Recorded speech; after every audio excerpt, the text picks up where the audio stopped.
मैं उस देश का नागरिक हूँ जहाँ छत्रपति शिवाजी और सम्राट अशोक जैसा राजा था। मैं उस देश का निवासी हूँ जहाँ हर 50 मील पर रूप, पहनावा और मजहब बदल जाता था। मैं उस देश की बेटी हूँ जहाँ डाल डाल पर सोने की चिड़िया को पाया जाता है। मैं उस देश की शक्ति हूँ जिसे अपने भूगोल से पहले इस ब्रह्मांड के भूगोल को समझ आया था।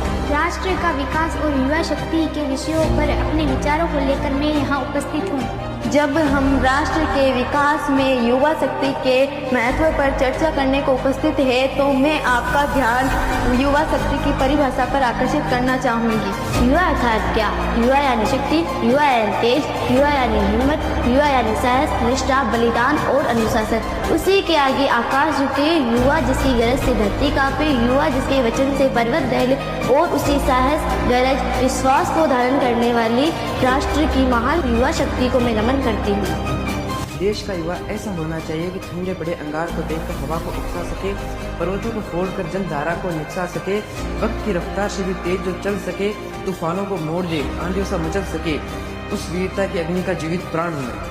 युवा शक्ति के देश में जीवित हिंदुस्तान हूँ मैं। ऐसी क्षमताओं से संपन्न नौजवान ही हमारे देश को चाहिए।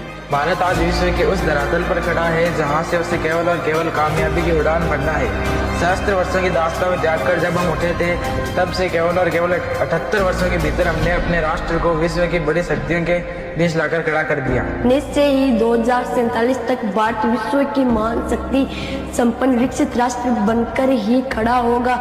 यह भारत के नौजवान का व भारत के युवा का संकल्प है। भारत भूमि का इतिहास युवाओं के ही शौर्य, बलिदान, साहस व संकल्पों का इतिहास रहा है। अभिमन्यु से लेकर भगत सिंह तक भारत के युवाओं के शौर्य की गाथाओं से धरती गूंजती है। टीकाचार्य से लेकर विवेकानंद तक भारत के युवाओं के ज्ञान से ये धरती गूंजती है। अपने हृदय में उत्साह लेकर, उमंग लेकर, आशा व विश्वास लेकर जब भारत के नौजवान कार्य क्षेत्र में उतरते हैं तो निश्चय ही इतिहास की परिभाषा में परिवर्तन करने का साहस रखते हैं। आज के इस युग में हमें निश्चय ही युवा शक्ति की आवश्यकता है। भारत का युवा पुनः तैयार हो, भारत को एक विकसित राष्ट्र बनाने के प्रति युवाओं की कठोर परिश्रम की आवश्यकता हमें आज है।